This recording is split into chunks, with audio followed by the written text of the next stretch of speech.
السلام عليكم ورحمة الله وبركاته، ازيكم عاملين؟ يا رب تكونوا بخير. حلقة جديدة من بودكاست خطيف.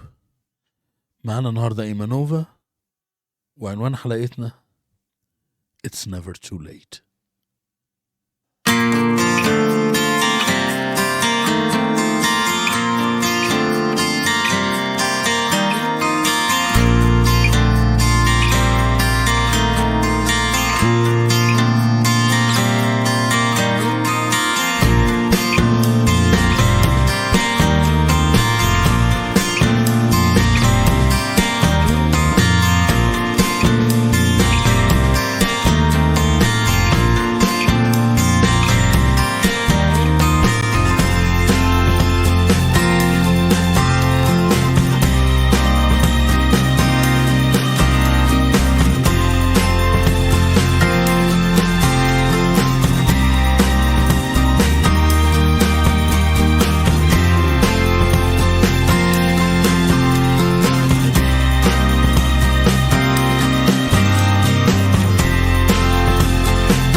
ورجعنا لكم من الانترو. انتوا عارفين ان انا مع ايمانوفا ما بتكلمش كتير، هي اوريدي بتيك اوفر وانا راضي.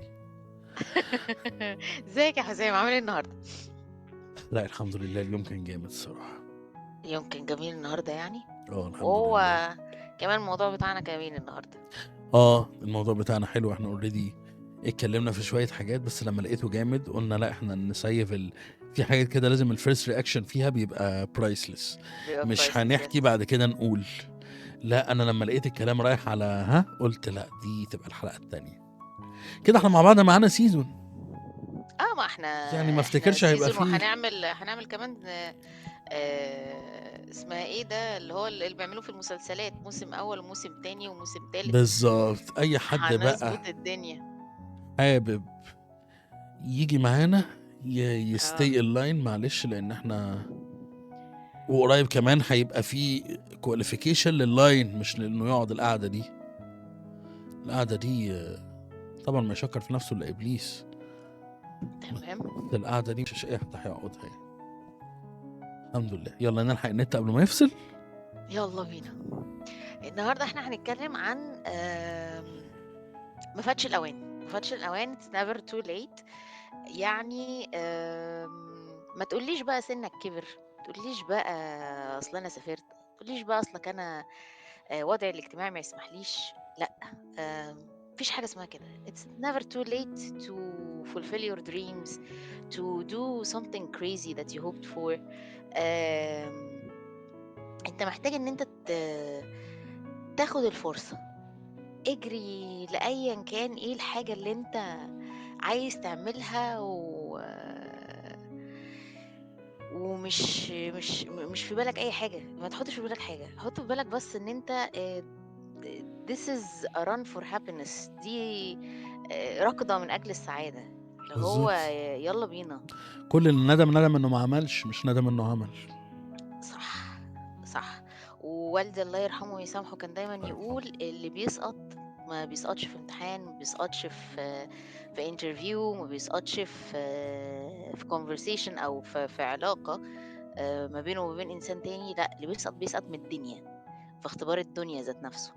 فاللي سقط فيه ده طبعا احنا عارفين مصيره فين.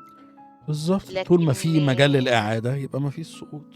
بالظبط، طول ما في مجال للإعادة. طيب، خليني المرة دي ابتدي بيك انت يا حسام، واقول لك it's never too late لإيه؟ بالنسبه لي انا، يعني مم. انا حد كنت بفكر يعمل حاجات كتيره جدا. بدات اوكي، بيزنس كذا مره في السياحه، مره في ماشي. الاكل. مفيش تخطيط، مفيش مش هقول ما فيش ناس قد المسؤوليه، احنا كلنا اشتركنا في الخطا مم. يعني. مم. بس لو هتقولي لي ايه ندمان، اقول لك لا، لان كان في some sort of fun during the whole thing. من اول ما إمم. عملنا، من اول ما جبنا الحاجه، من اول ما جبنا الخامات، من اول ما قلنا مين هيعمل ده ومين هياخد الاوردرات وهنفتح فين، لان احنا كنا عربيه سحور. حلو. مش هنتكلم في تفاصيل المكان، او بما اننا إمم. بنتكلم محدش بيقول اسمه هنا غيري، عشان انا ده الكمبيوتر بتاعي وانا اللي اقول يلا. أوكي. بس فانتوا اوريدي انا الاسم الحقيقي اللي موجود في الموضوع، بس مش حابب ادي تفاصيل كتير لان ده هينفولف ناس كتير. تمام. بس بالنسبه لي لما فكرت في ده لقيت اتعلمت ان احنا المره اللي جايه نخطط لو هنعمل ده تاني. إمم. السياحه ما اقدرش اقول كلها كانت انا بس، احنا بنتكلم في ماركت وسعر السوق وسعر صرف. الدنيا إمم. برضو ما مشيتش قوي لحد ما إمم. جت كورونا، واعتقد كورونا كلنا وقفنا مع نفسنا كده. إمم. هو في ايه لما آه. بنشوف طبعا باختلاف الثقافات وطريقة تعامل المسؤولين مع الناس، بما اننا في مكان بدون تفاصيل اتاح لنا ان احنا نشوف شوية من دول العالم الاول بتتصرف ازاي. غصب عنك إمم. هتخافي لما تلاقي امكانيات اعلى منك بتقول لناسها ودعوا اهلكم، وانتي قاعدة هنا كل حاجة موجودة والدنيا زي الفل. صح. إمم. ساعتها شفنا اشغال كتير وقفت، شفنا جيمات كتير ما بقتش موجودة، شفنا ما بقتش اصحاب موجودة. بيزنس إمم. بقت بتدور على شغل وشغل في حتة تانية. انا عن نفسي شفت قهاوي فتحت بتاعت خضار، ما هو انت مسؤول منك ناس. صح. صح. يمكن احنا كان حظنا حلو شوية ان احنا شغلنا ما تأثرش، بالعكس ده يمكن إحنا كان زاد. حظنا حلو يمكن إن إحنا كنا في شركة محترمة. لا، بالظبط، واحنا بنكوميونيكيت طول ما انت في الكوميونيكيشن بنكوميونيكيت الناس ببعض في وقت زي ده. لو هي في العادي مهمة أراد دلوقتي بقت مهمة 24. بس هنا الوقفة خلتك تشوفي إن مفيش حاجة دايما. كلنا شفنا دوكيومنتريز كتيرة عن الموضوع، للأسف أنا ناسي أسامي، بس إحنا شفنا بلاد معينة الحيوانات طلعت للشارع بتدور على البني آدمين، انتوا رحتوا فين؟ في مدن تم احتلالها بالكامل من الحيوانات اللي إمم. كانت بتطلع في الدرة خايفة من الإنسان، مرة واحدة الإنسان ده ما بقاش موجود. هي اداكي بروفا لنهاية العالم بطريقة ما تصورتش في اي فيلم. كل فيلم صور لك قد ايه ده هيبقى بشع، قد ايه الكون هيتقلب وظواهر كونيه والينز. لا، احنا بنتكلم إمم. في فيروس شبيه جدا بالبرد طلع، الناس كلها قعدت إمم. في بيتها، إمم. العالم ما انتهاش. هو ان البني ادم هو اللي ما بقاش موجود دلوقتي، طلع من الساحه. وشفنا اللي حصل في الدنيا دي معانا موجود بني ادم. شفنا البحر بقى لونه عامل ازاي، آه. شفنا الهوا بقى عامل، شفنا السما حتى شكلها أيوه. اتغير أيوه. من كتر ما أيوه. بقاش فيه عوادم، ما فيش عربيات، ما فيش شفنا قد ايه العالم حلو من غيرنا. بُص، هو أنا حسيت إن وقت الكورونا ده كان دعوة للصمت. يعني زي كأن ربنا سبحانه وتعالى طبعًا إحنا مؤمنين تمامًا إنه بطيات الابتلاء نعمة طبعا. ومنح كبير. في الكورونا على قد ما هي كانت موجعة طبعًا ك كبني آدمين رحلوا عننا، كأشغال اتقفلت، كناس قعدت في بيوتها للأسف بسبب إن أشغالهم كانت مُعتمدة على الخروج أو على زي قعدة الكافيه، زي قعدة المطعم، زي كذا. إلا إنه كان في نِعَم كتير أوي، إحنا يمكن في ناس خدت بالها منها، في ناس ما خدتش بالها منها.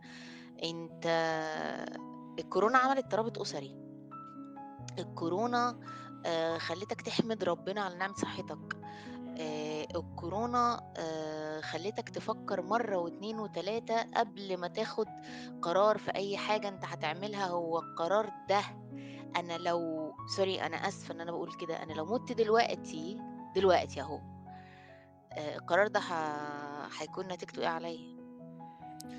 بالظبط. ف بصراحة بالنسبة لي أنا على قد ما كان في هلع، على قد ما كان في رعب، على قد ما كان كل لحظة والتانية أنت مش عارف، أنت مرعوب، أنت خايف. إلا إنه بعد ما عدِّت الأزمة دي، أمّا تبُص عليها بقى من برّه، بُص على النتايج بتاعتك، بتلاقي إن لأ، أنت كسبت فيها كتير. انت كسبت في الفترة دي كتير قوي. كسبت ان انت عرفت ربنا عطيلك ايه، وربنا عطيلك بالظبط. كتير قوي. اليوم اللي احنا كنا بنقول عليه ممل وما حصلش فيه جديد بقى نعمة، ان اليوم يعدي من غير ما تعرفي ان حد مات، ان حد ايوه عيه. صح. حاجات كتير خدناها فور جرانتد، الصورة وضحت. وهنا جه الكلام في الشغل. شفتي اشغال كتير قد ايه وقفت، وشفتي اشغال قد اه ايه اه طلعت. من ضمن الاشغال اللي طلعت كانت صناعة المحتوى. فلو هنتكلم ف it's never too late. انا دايما بحب صناعة المحتوى، بس دايما مش عارف اعمل ايه. بحب اشرح، بس هشرح ايه؟ بحب مم. اصور، بس هصور ايه؟ طب بحب العب، صح. طب ما في كذا كاتيجوري للعب ده. مم. بحب البودكاست جدا، بس احنا ممكن نتكلم عن ايه بطريقته ازاي، بغض النظر عن التكرار. مفيش حاجة اسمها تكرار، مفيش حاجة اسمها ده اتعمل كتير، وإلا مش هتلاقي في الشارع أكتر من صيدلية ولا أكتر مم. من سوبر ماركت. ما واحد هيقول مم. طب ما ده فتح. لا، هي مفيش حاجة اسمها كده، كل واحد هيقدم الحاجة بطريقته. وهنا كانت بداية إن أنا بحب الجيمنج جدا. أنا كسام بحب الجيمنج، وشفت في البودكاست بحبه جدا، بس حبيت إن أنا أبدأ حاجة الأول معتمد عليا. مم. فبدأت بداية متواضعة جدا، وقعدت أحدث في كذا حاجة تمام. لحد ما الحمد لله بدأت ده. طيب إيه اللي كان يعني الاستراجل الكبيرة اللي عندي؟ الإيديت. مم. أنا دايما كنت بشوف الانترفيس بتاعت أي برنامج مم. مونتاج بخاف. مم. قعدت قدامها سنين. طب إيه اللي علمني المونتاج لما قلت أنا هبدأ النهاردة؟ أنا هبدأ والفيديو هينزل زي ما هو. أنا هبدأ من غير انترو. أنا هبدأ من غير بدأت أبص على أول فيديو ليا، وفيديو دلوقتي رقم حاجة و90 لو هنتكلم على القناة العربي بس، أو 100 وحاجة لو هنتكلم على القناة مم. الإنجليزي. تمام. لقيت إن ما فيش حاجة هتعلمك حاجة غير لما تدوس. لا، أنت عايز تعوم ترمي في البحر. اوكي. هي مش غشامة، هي الغشامة اللي علمتني. لما مم. بدأت الحاجة لقيت نفسي هيلاقي عندك الدافع اللي يطلعك من الكومفورت زون. زي بالظبط انا كحد مثلا اوفر ويت ودلوقتي ظبط ده وبيكمل. بلاقي نفسي مثلا قلت ان انا هغير ده، هلغي مم. كل اللي عرفته زمان وهشترك مع حد اشوف دماغه عامله ازاي. اكتشفت ان انا فعلا في حاجات كتيره بعملها غلط. بعد كده جربت ان انا ادخل مع ناس بنشير نفس الاهتمام ده، احنا الاتنين عندنا مشكله، زي جروب ثيرابي. معلش، هو مم. الثيرابيست مش هيعمل جروب وكل واحد يقول مشكلته، سواء ادمان سواء ايا مم. كان مم. مم. المشكله فين. العلاج مش شطاره من الثيرابي قد ما هي اراده منك، مم. وانك تشوف ناس بيمر بنفس التجربه. مم. لقيت ان انا في كلاسز الفيتنس معايا ناس ارفع مني، بس محدش بيجاريني. هل هو ما يقدرش؟ بالعكس، انا نفسي ابقى بس في نص جسمه عشان اعرف اعمل الحركه دي، او انط من هنا لهنا من غير ما اقع، او من غير ما اقعد يومين مش قادر امشي. بس هو ما عندوش نفس الدافع اللي عندي. مم. لحد ما لقينا ان احنا بعد ما خلصنا كذا حد جسمهم احسن مني بيكلمني الله ينور، لا انت شجعتنا، احنا ما كناش هنكمل. وهنا بيوريك ان قصتك انت بطلها. مم. ايا كان في اي حاجه انت عايز تعملها، ما تقارنش نفسك بحد. آه قارن نفسك بنفسك قبل كده، شوف تطورك. لان انت لو بصيت لحد انت ما تعرفش ظروفه ايه. لو شفت الظاهر كويس ما تعرفش الظاهر ده التمن اللي دفعه عامل ازاي. طول ما انت عايز تتعلم هتتعلم. طب هتتعلم ازاي؟ هتعمل ده ايه؟ انت اللي هتحدد. اول حاجه هتبدا تضيق الحاجات اللي انت بتعملها، بحيث تشوف انت بتحب تعمل 5 حاجات. طيب تعال نشوف ال5 حاجات دول بيتعملوا ازاي. هتلاقي نفسك مش كل ال5 حاجات دول عندك الادوات بتاعتها. هتلاقي عندك ادوات حاجتين. بعد كده مم. هتلاقي نفسك تقدر تبدا حاجه دلوقتي. هتبدا تمام. الحاجه دلوقتي.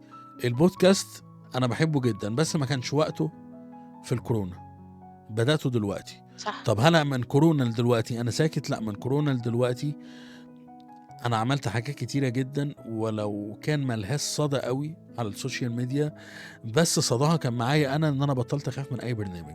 اي برنامج هفتحه نفس الفكره. مم. اتعلمت مونتاج، انا اتعلمت تقريبا كل حاجه في سن مش ال30، ال33. self learned. self learned. بالظبط. اللغه اوريدي انا بتعلمها من وانا في ثانوي.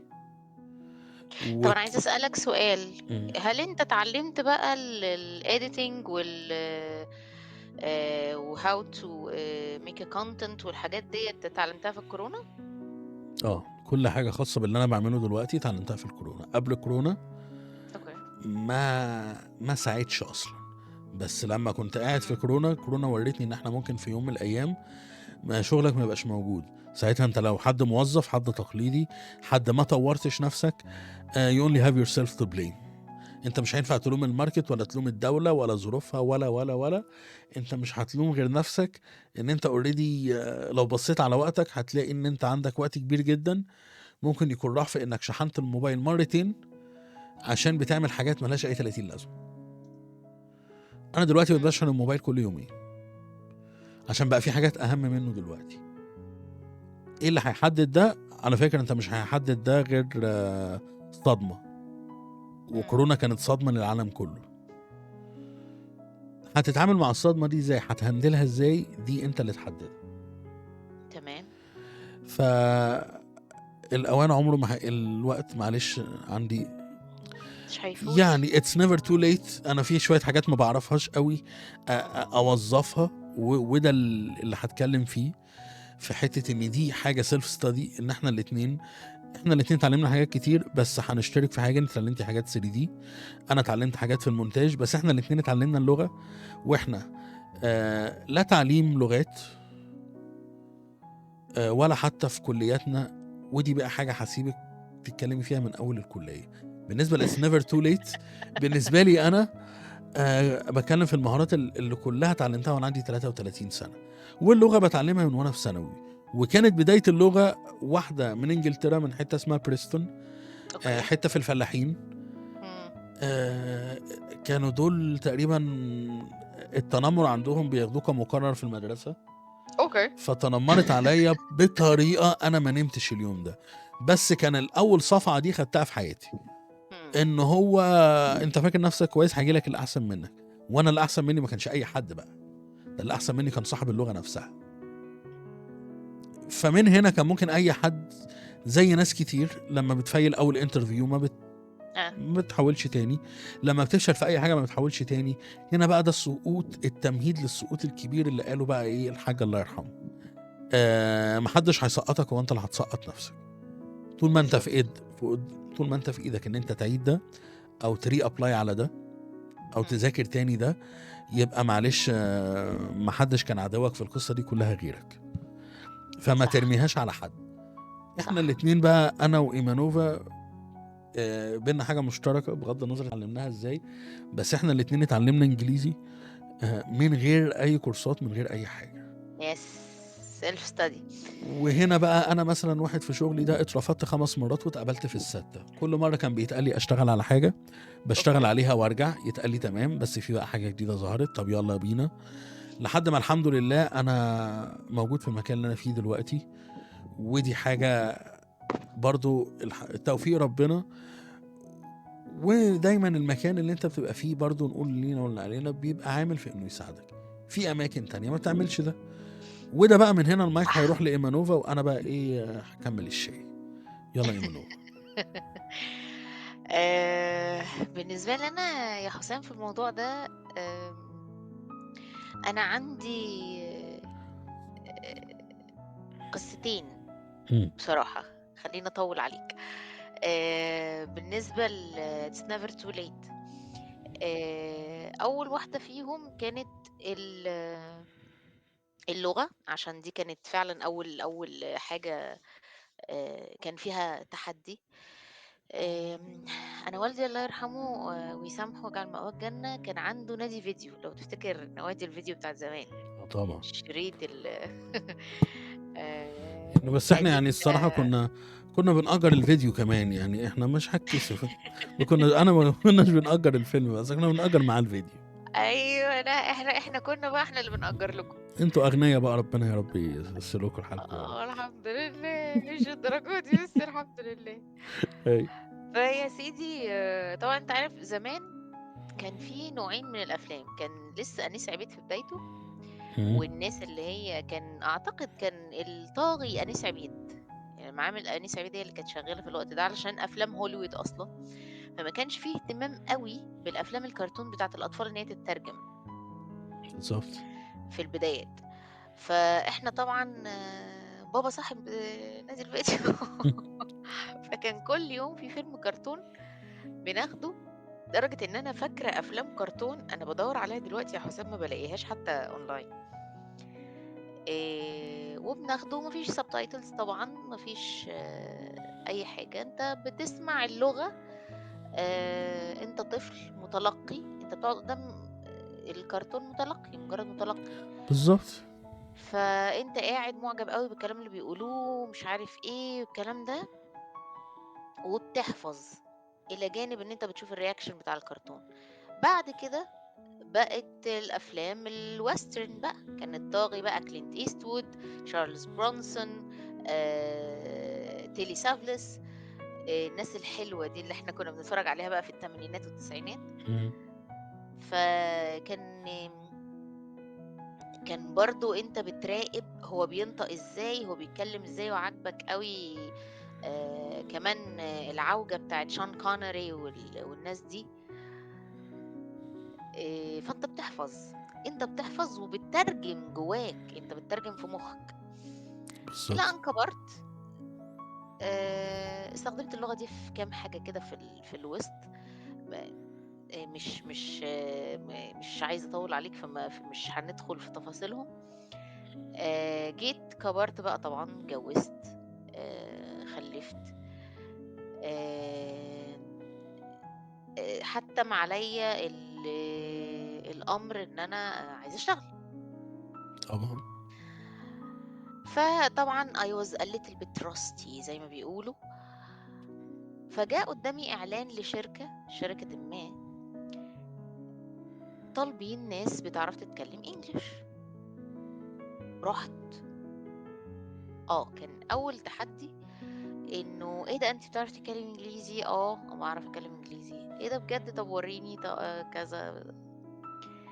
كان التحدي الاول ما بين الناس اللي حواليك اللي مش عارفين اللي ان ده حواليا كون فيكي مقدار كافي بالبلدي كده من اللغويات اللي تخليكي تعرفي تتكلمي اللغة دي، لأن تعليم بالظبط. اللغة مش سهل، وأصعب ناس بتستراجل في ده اللي بيكلموا إنجليزي، لأن هم عشان اللغة هي المفتاح، وهي اللغة العالمية اللي موجودة حتى في الموبايل، في المطارات، في أي حاجة. صح. هم ناس من الناس اللي اتحطوا في الكومفورت زون، بس كومفورت زون عالمية. لو اتكلمتي مع حد هما بينبهروا بيكي اكتر، لان هما شايفين نفسهم استحالة يكلموا لغة مش بتاعتهم مش بنفس بتاعتهم. الطريقة اللي انت بتتكلمي اللغة بتاعتهم بيها. فهنا كان حقيقي. فالاندهاشة دي دولية، مشترك فيها اهالينا، ان هما مش متخيلين، هما شايفين الدنيا عاملة ازاي، وكلنا في نفس البيت ونفس الوسط ومحدش فينا ده. فدايما هنا اول حاجة التميز، انت اتميزتي بحاجة بالنسبة لهم خضة. هو ايه ده؟ طب منين؟ طب ازاي؟ طب امتى؟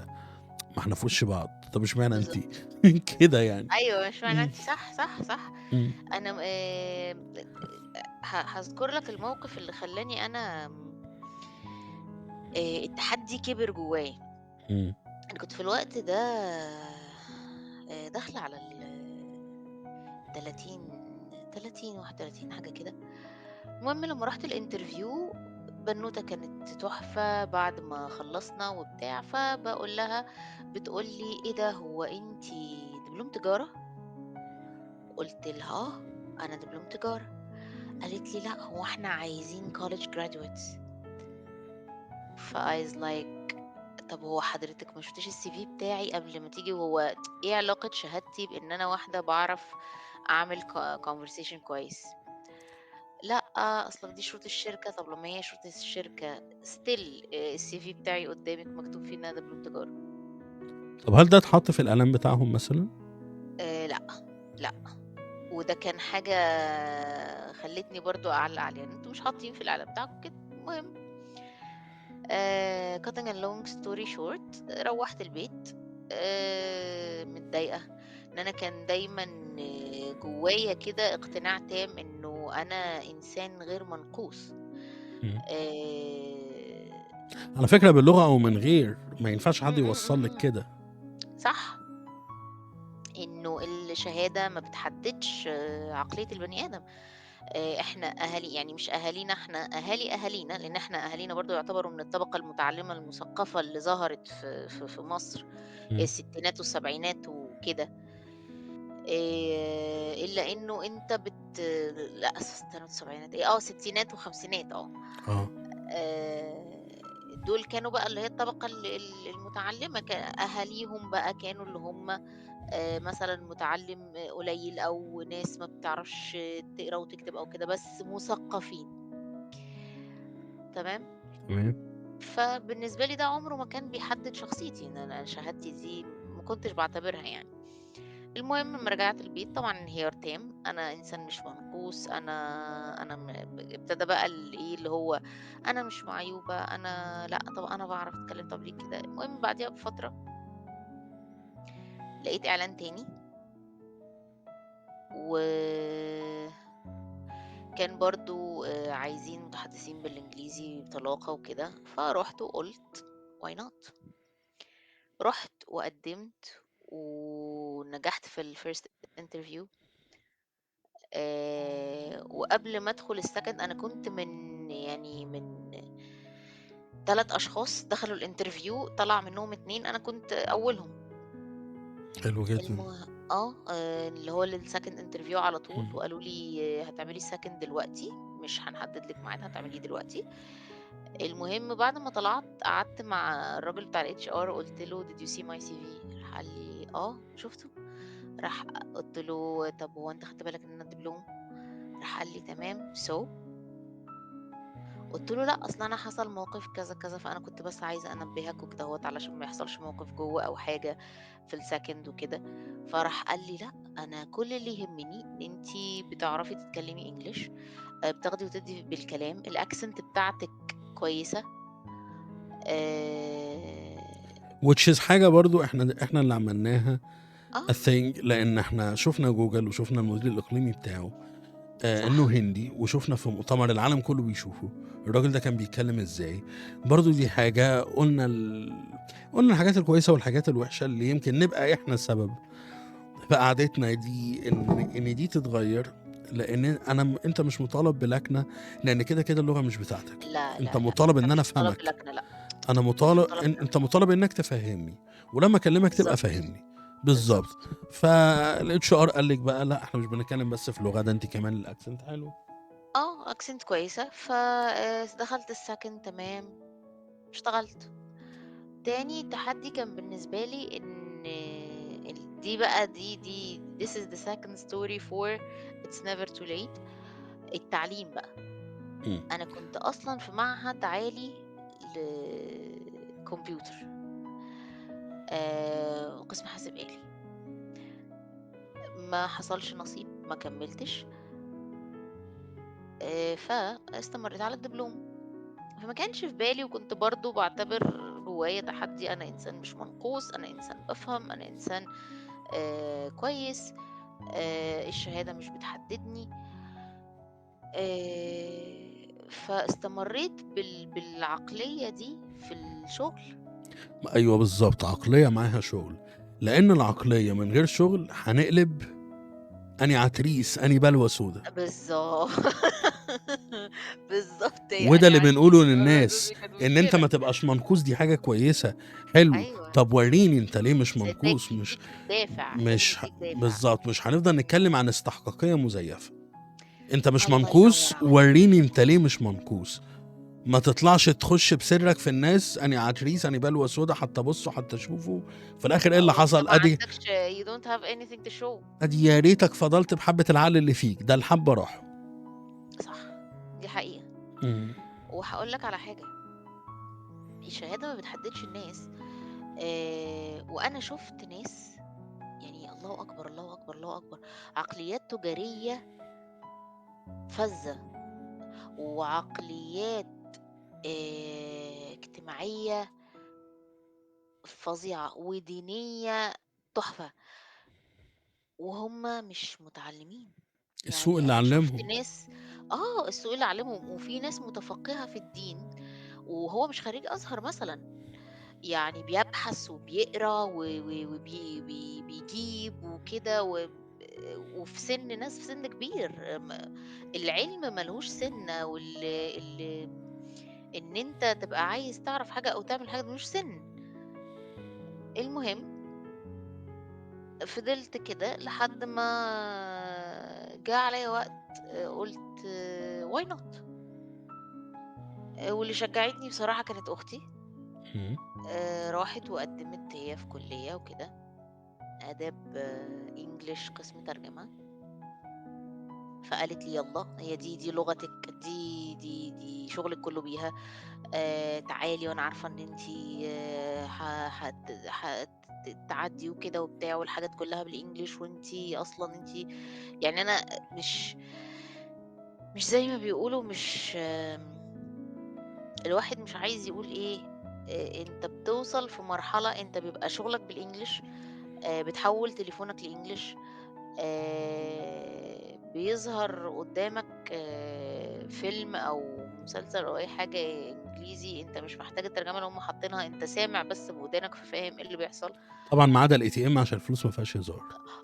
لا الاي تي ام انا بالانجليزي. اسكت، دي بجد؟ كارثة. لا ده انت كده، لا. ده دي احنا ده كارثة. احنا كده نستأذن قبل ما نتصل بيكي بقى. انا دي اه لسه عاملها والله. عربي. انا دي لسه ومش عاملها عربي. لأ، أنا الATM إنجليزي، بس في بنوك على فكرة خلّيته عربي بس. ودي حاجة مضايقاني أوي، اللي دي هو حاجة توريك ان أنا انا في صح. options يا جماعة، أنا مش عارفة أدوس عليها. دي حاجة بس توريك ان انا صح، ان الفلوس ما فيهاش بس هزار. على فكرة والله مش عنطزة ولا عنجهية، لا، لا، لأ، أنت بتتعوّد. ده تعوّد، بيبقى تعوّد. أنت بيبقى قدّامك الكلمة نفس الoption بالعربي، أنت في ميح هنا، ودي حاجة بشعة. دي حاجة وحشة أوي في حقي والله، إن أنا مش عارفة اللغة بتاعتي. دي حقيقة للأسف. أنا مش عارفة انا اللغة عطلت، بتاعتي. انا مش عارف اقول اسم حلقتنا تبقى كاتشي زي ما بيقولوا، اشوف لها حاجة، رغم ان العربي لغة غنية جدا. بس آه. للأسف دي تقصير مننا احنا، ان احنا مش عارفين بتقصير نشوف مننا حاجة فعلًا. كاتشي زي It's صح. never too late. عطلت، ودي برضو حاجة. آه. يا ليه لأ، ما فاتش الأوان، ما فاتش الأوان. بالظبط، منتهى الارتياحية. يعني ممكن نكتبها آه. مرة، نبقى نعمل حلقة مرة بالعربي ومرة بالإنجليزي. مرّة بالإنجليزي. الهاشتاجات كده برضو يعني. آه. المهم يا سيدي، بعد ما حصل كده رُحت وقدّمت وكده وانبسطت أوي. احنا قابلت قررنا ناس. قبل ما نخش الجزء ده، آه. قررنا ان مش معنى ان الشغلانة جت بالدبلوم ان لا، احنا لأ. ما نغيرش حتة الدبلوم عشان الشغلانة جت. لا، لا، لأ، لا، لا، لا، لأ. طب ما تيجي نشوف بالعكس، حتة ده أنا الدبلوم. اللي خلّاني إن أنا قدّمت وهاتعلّم وكده، إن أنا أثبتت بالدليل القاطع إنه الشهادة ما بتحددنيش. أنا اشتغلت شغلانة، في ناس بتروح تاخد كورسات علشان تعرف تتكلم، في ناس بتروح تاخد كورسات علشان تعرف تقرا وتكتب English، بينما م. أنا نعمة من عند ربنا. وعلى فكرة كل دي نِعَم. نعمة من عند ربنا، إن ربنا خلّى أبويا في وقت من الأوقات فتح نادي فيديو، خلّى أبويا في وقت من الأوقات سمح لنا إن إحنا نتفرّج على الأفلام الكرتون دي، ونروح ناخدها كل يوم نتفرّج واللي عليها. يعتبر عكس الكاركتر بتاعته خالص. في المطلق. بالظبط. وهنا الحلو اللي في نصيبك هيجي لك، حتى لو على آه. ايد مين ما تعرفيش، ممكن صح. على ايد اكتر حد ضدك في الحتة دي. صح. و ولمّا قدّمت في الكلية، أنا عايزة أقول لك أنا معايا طبعًا أنا أنت عارف أنا باحب المجتمع النسائي أوي. يعني دي حقيقة. أنا سِت feminist للنخاع. مم. طبعًا رُحت عملت اتلمّيت على group كده ستات تحفة، تحفة، تحفة، من القاهرة ومن هنا من إسكندرية. واكتشفت إن أنا ليّا زميلة في نفس السَنة معانا برضه في الشغل، بس في branch تاني. مم. ودي بقت صاحبتي بقى على طول. السيدات الفاضلات بتوع القاهرة دول، اديني فرصة بقى يا حسام أعمل shout out لريهام، وفاء، ورحمة، آية. انا اعتقد شفت حد منهم في الكومنتس على الحلقه الاولى، بس ما شفتش وفاء الباقي. فطبعا مش عارف بقى الباقي ما شفتوش تقصير منهم ولا منك، فيا ريت لا، اشوفهم المره الجايه. تقصير مني انا. لا لازم يجوا شيماء، كلهم. شوت اوت فور شيماء، شيمو حبيبة قلبي. آه، اقول ايه تاني؟ شوت اوت لنعمة، لرنا. آه، بصراحة انت بتفاجأ ان في والستات دي كلها على فكرة او لا 3/4 شغالين اصلا، يعني هم معاهم وظايفهم. بالظبط. it's never too late. هم قرروا ان هم عايزين يحسنوا من مستواهم الاكاديمي، فدخلوا الكلية. واللي ممكن يفرق في شغلهم اللي هم شغالين فيه، يعني مش معنى الله ان هم ينور وصلوا عليك. لحاجه ان تبقى دي الاخر. لا، ما دام في اكتر ايوه ما نطمع. دي الحاجه الوحيده اللي طمع فيها مشروع يعني. ايوه، وعايزة اقول لك ان احنا كسيدات وكمجتمع نسائي جوه الكلية، احنا اوقات بنقعد نشرح لبعض المواد، نسبورت بعض. في اصغر مني طبعا في السن، وفي اكبر مني في السن، وفي قدي وفي ظروفهم زي ظروفي، وفي عندهم اولاد، في لسه في كده، فاهم؟ وكلهم جايين من فكرة it's never too late. ما بالظبط. فاتش الاوان ان انا احسن من نفسي، ما فاتش الاوان ان انا اخد الفرصة دي علشان احقق حلم انا كان نفسي فيه، او علشان سواء كان الحلم معنوي او مادي، على فكرة مش عيب. بالظبط. آه، ما فاتش الاوان ان انت تنط النطة دي زي ما بيقولوا. no pain no gain. دي حاجة برضو. دي حاجة برضو انا لاحظتها، انه انت مش لوحدك، انه بجد. يعني انا عايزة اقول لاي حد هيسمعنا دلوقتي او بكرة او كمان كام سنة، ما تفقدش الامل في حلمك. حتى لو شعرك شاب، حتى لو ركبك بتوجعك، حتى لو ما فيش وقت، اعمل وقت، خصص وقت. ما فاتش الأوان على أي حاجة. خد القفزة دي للسعادة، اجري الجرية الأخيرة دي لتحقيق حلمك.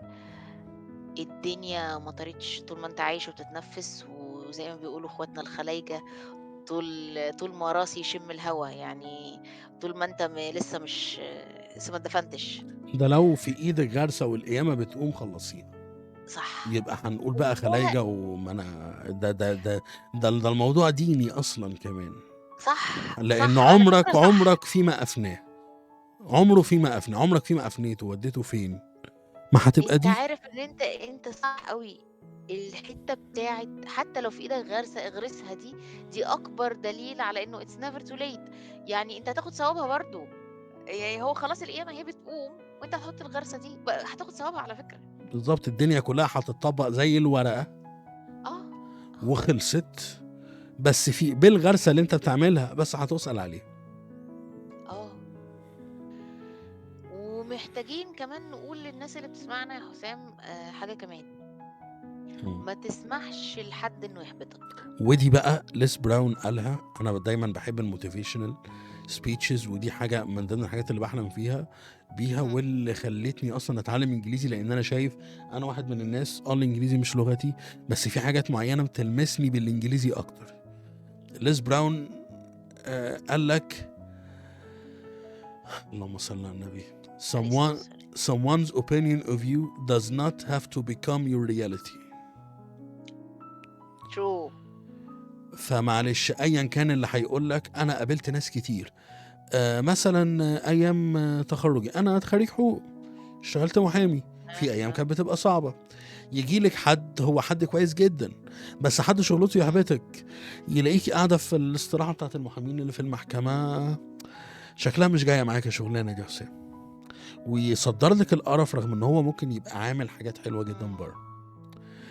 وهنا ده رأي حد فيك ما ينفعش يبقى واقعك، انت اللي بتغير ده. ليز براون حد ما كملش تعليمه، حد بيحب جدا الدي جي اللي هو الديسك جوكي اللي هو بتاع الراديو، حد مجنون بالراديو، راح يقدم على شغل معهوش تعليم، معهوش كوليجي تريننج، راح اصلا يشتغل في البوفيه ما تقبلش because he doesn't take no for an answer. كان بيروح كل يوم لحد ما الراجل زهق منه قال له روح اعمل لي قهوه، راح عمل له قهوه. في يوم من الايام المذيع اللي هيقدم هيطلع هوا كمان 10 دقايق سكران، كلمه فوقه قال له طب 10 دقايق هكلمك تاني، هو ما كلموش.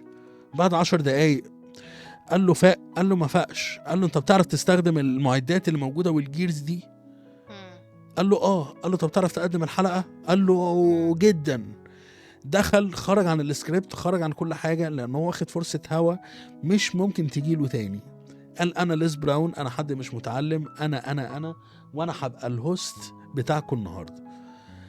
لكل اللي سمع ليز براون القصه دي، شوف ليز براون فين دلوقتي. فبمنتهى البساطه ودي حاجه هنكملها من الحلقه اللي فاتت، راي حد ده مش لازم يكون واقعك، صح. انت اللي هتقرر ده لنفسك. الحاجه اللي انت عايز تعملها ربنا ما حطهاش في دماغك عبس، هو حطها في دماغك عشان شايف ان انت تقدر تعملها. زي بالظبط لما بتستراجل في حاجه ربنا حطك في الاستراجلز دي عشان عارف ان انت قدها. احنا في وقتها ما بنشوفش قدامنا، بس لما بنفوق بنشوف ان لطف ربنا عليها. وهنا دايما مش بشوف ان حد يقول لك شفتي كنت مكبره الموضوع ازاي، شفتي كنت مكبره الامتحان ازاي وطلع كويس. لا معلش، هو الموضوع كان كبير والامتحان كان صعب، بس لطف ربنا ليه دخل كبير في دي. ما ينفعش لما الحاجه تعدي نبقى نتجاحد على لطف ربنا في الحته دي. لا، الحاجه كانت كبيره ولطف ربنا عداها. واحد، ارادتك انت ان انت عايز تعدي ده، دي كانت 2. نقي اللي انت بتكلمه. هعيد من الحلقه الاولانيه، هتنقي اللي انت بتكلمه، هتنقي مين اللي بتشير معاه افكارك واحلامك. اولا مش كل الناس سالكه، بالبلدي مش كل الناس سالكه عايزه لك الخير، ولا كل الناس شايفه اللي انت شايفه. لان تاني وهكررها، انت ممكن اللي يوقفك من حاجه عايز تعملها يكون خايف عليك من الاحباط، بس لا صدقني، وقت ما العمر هيعدي بيك وهتفتكر الحاجات اللي عدت عليك، انت هتندم على الحاجه اللي ما عملتهاش. اغلط هتتعلم. طب انت ما عملتش حاجه، انت اوريدي متاخر خطوه من قبل ما تبدا. حتى الزيرو كل واحد بيبدا من الزيرو، لا تخيل انت عايز 2 3 4 عشان توصل للزيرو وبعد كده تبدا، بسبب ان انت خفت. كل حاجه انت عايزها هي على البار التاني من الخوف. هتعديه بقى بمركب، هتعديه عايم، هتعديه ايا كان، هتعديه ازاي، بس انت لو ما عديتوش هتفضل مكانك. طب مين اللي مش هيخليك تعديه؟ لا هو انت على فكره، مش حد تاني. مش حد تاني. فسواء انا او ايمانوفا او كل الناس الكتير اللي انا طبعا مش هفتكر اسمها، بس هكتبهم في الديسكريبشن. على فكره كل حد فيكم هيشوف اسمه في الديسكريبشن بتاع الفيديو ده. ولو كلكم، بس دي مش عارف ممكن نظبطها ازاي، لو هنسجل كلنا مره هنعملها. البيت بيتنا، الكمبيوتر بتاعنا، هشرح عندنا حاجه وممكن كل دول يجوا لو حابين ان هم يبقوا جزء من الحلقه. زي ما قلنا تخاطيف، مفيش حاجه شبه التانية، بس لو في حاجه هتقوي معلومه اتقالت في الاولانيه هتتقال. فدي كانت التخاطيفه بتاعت النهارده، الخطفة بتاعت النهارده. خطفه. احنا كلنا اتخطفنا النهارده، يعني احنا كنا بنتكلم في حاجات قديمه. وطبعا عشان احنا مش هوا عادي التليفون يرن، انا مش هتكلم عشان انا حد يعني ما بقى تيتش على حد، كل الناس اللي اشتغلت معايا عارفه ده حقيقة. بس خلاص يعني. مع اني قلت في الاول هنقفل 1 2 3 عشان انا مش يوسف شاهين، انا واحد لسه بتعلم مونتاج. هل غلط ان انا اعمل ده في حلقه هتنزل؟ لا، الحته دي مش الحته دي هتنزل على فكره، مش هتتشال على طول. صح، مش هتتشال.